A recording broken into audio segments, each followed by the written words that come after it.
हरे कृष्णा। वैशाख मास के शुक्ल पक्ष की तृतीया को अक्षय तृतीया कहते हैं।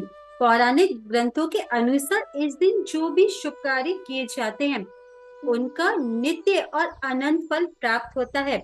यह इतना मंगलमय दिवस है कि इस दिन बिना कोई पंचांग देखे कोई भी शुभ और मांगलिक कार्य किया जा सकता है।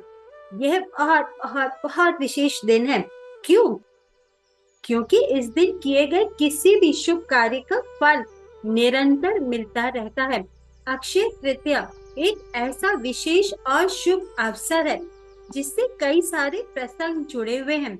इस पावन तिथि पर श्रील व्यासदेव और गणेश जी ने महान ग्रंथ महाभारत के लिखने के महान कार्य की शुरुआत की थी। आज ही के दिन पवित्र गंगा जी स्वर्ग लोक से पृथ्वी लोक पर अवतरित हुई थी। भगवान श्री कृष्ण को सुदामा जी भी आज ही के दिन मिले थे। भगवान के अवतार श्री परशुराम जी इसी दिन अवतरित हुए थे। वृंदावन के बाके बिहारी के मंदिर में केवल इसी दिन श्री विग्रह के चरण कमलों के दर्शन लाभ मिलते हैं। और 4 धामों में से जो मुख्य धाम है बद्रीनाथ, वहाँ के दर्शन भी आज ही के दिन से भक्तों के लिए प्रारंभ हो जाते हैं। विश्व प्रसिद्ध जगन्नाथपुरी यात्रा के रथ का निर्माण कार्य भी आज ही के दिन से शुरू हो जाता है।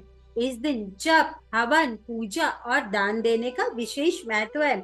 आज के दिन प्राप्त किया गया ज्ञान और आज के दिन से किया गया दान कभी भी व्यर्थ नहीं जाता। इस दिन का एक और महत्वपूर्ण पक्ष है।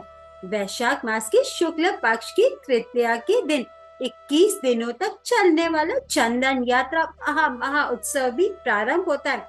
भक्तों का भगवान के प्रति आदान प्रदान का ये एक अनोखा पर्व है जिसमें ग्रीष्म ऋतु की गर्मी से भगवान को शीतलता प्रदान करने पूरे 21 दिनों तक अपने हाथों से घिसे चंदन का लेप भगवान को लगाया जाता है और मंदिरों में चंदन दान भी किया जाता है।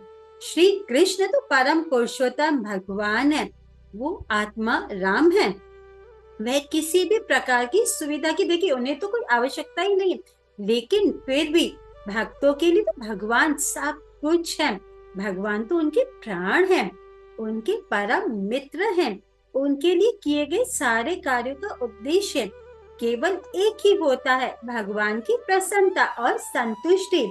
इसीलिए भगवान को चंदन लगाकर भक्त उनके प्रति प्रेम और लगाव व्यक्त करते हैं। कहते हैं कि भगवान जगन्नाथ जी ने स्वयं राजा इंद्रद्युम्न को आदेश दिया था कि वैशाख ज्येष्ठ के महीने में चंदन यात्रा का उत्सव मनाया जाना चाहिए।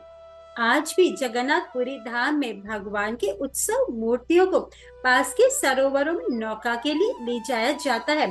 प्राचीन काल में श्री गोपाल जी के विग्रह श्रीपद माधवेंद्रपुरी के स्वप्न में आए तथा उनसे मलयगिरी से चंदन लाकर उनका ताप मिटाने के लिए कहा।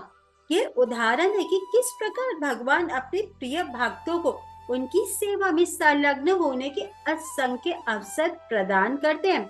इस दिन आप भी अपने स्थानीय इस्कॉन मंदिरों में चंदन से अलंकृत भगवान के सुंदर विग्रह के दर्शन करें और चंदन सेवा में संलग्न होकर भगवान के प्रति प्रेम भाव व्यक्त करने का अवसर प्राप्त करें।